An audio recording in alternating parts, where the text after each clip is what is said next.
እንደምታወቀው እቺ ዓለም ለጌታችን ለአምላካችን ለኢየሱስ ክርስቶስ ያዘጋጀችለት ሁለት ነገር ነበረ። አንድ የከብት በረት፣ ሁለት ደግሞ መስቀል ነበረ።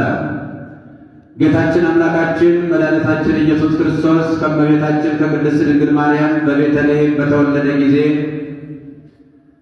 ያገኘውን የድህነቱን ጥግ ለማሳየት ወርቅና ዕጣን ከርቤ አቀረቡለት፣ ገበሩለት ይላል።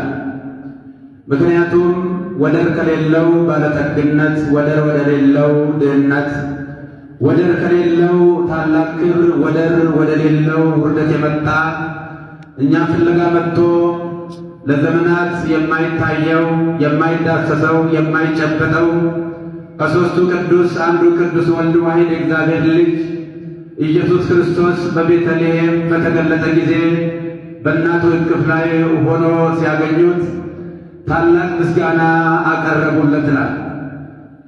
ያ እነዛ በኮከብ ሲመሩ የነበሩ ሰዎች ጌታችን አምላካችን መድኃኒታችን ኢየሱስ ክርስቶስን ባገኙ ጊዜ እሱ የእርካታ ጥግ ስለሆነ፣ የበቃኝ ኑሮ መሰረት ስለሆነ፣ የጥያቄዎቻችን ሁሉ መልስ እሱና እሱ ብቻ ስለሆነ በእጅጉ ደስ አላቸው ይላል። እኛም ዛሬ የዛሬ 2000 ዓመት ከእነሱ ጋር በመንፈስ ሆነን አግኝተነዋልና ክብርና ምስጋና ለአምላካችን ለኢየሱስ ክርስቶስ ይሁን። እንደምታወቀው የአይሁድ ንጉሥ እያሉ በኮከብ እየተመሩ ነበር የመጡት። ከመወለዱ አስቀድሞ ንጉሥ የነበረ፣ በተወለደም ጊዜ ንጉሥ የነበረ፣ በመስቀል ላይ እንኳን በተሰቀለ ጊዜ ንጉሥነቱ ያልቀረበት ሕይወትና ገናና የሆነው የአምላካችን ሰምተናል። እንደምታወቀው እቺ ዓለም ለጌታችን ለአምላካችን ለኢየሱስ ክርስቶስ ያዘጋጀችለት ሁለት ነገር ነበረ። አንድ የከብት በረት፣ ሁለት ደግሞ መስቀል ነበረ። ጌታችን አምላካችን መድኃኒታችን ኢየሱስ ክርስቶስ ከእመቤታችን ከቅድስት ድንግል ማርያም በቤተልሔም በተወለደ ጊዜ ያገኘውን የድህነቱን ጥግ ለማሳየት ወርቅና ዕጣን ከርቤ አቀረቡለት፣ ገበሩለት ይላል።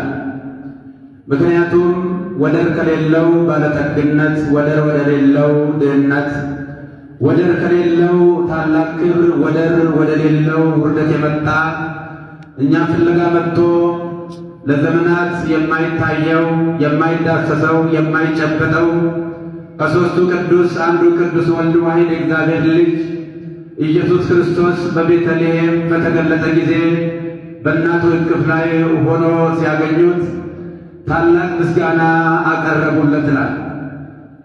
ያ እነዛ በኮከብ ሲመሩ የነበሩ ሰዎች ጌታችን አምላካችን መድኃኒታችን ኢየሱስ ክርስቶስን ባገኙ ጊዜ እሱ የእርካታ ጥግ ስለሆነ፣ የበቃኝ ኑሮ መሰረት ስለሆነ፣ የጥያቄዎቻችን ሁሉ መልስ እሱና እሱ ብቻ ስለሆነ በእጅጉ ደስ አላቸው ይላል። እኛም ዛሬ የዛሬ 2000 ዓመት ከእነሱ ጋር በመንፈስ ሆነን አግኝተነዋልና ክብርና ምስጋና ለአምላካችን ለኢየሱስ ክርስቶስ ይሁን። እንደምታወቀው የአይሁድ ንጉሥ እያሉ በኮከብ እየተመሩ ነበር የመጡት። ከመወለዱ አስቀድሞ ንጉሥ የነበረ፣ በተወለደም ጊዜ ንጉሥ የነበረ፣ በመስቀል ላይ እንኳን በተሰቀለ ጊዜ ንጉሥነቱ ያልቀረበት ሕይወትና ገናና የሆነው የአምላካችን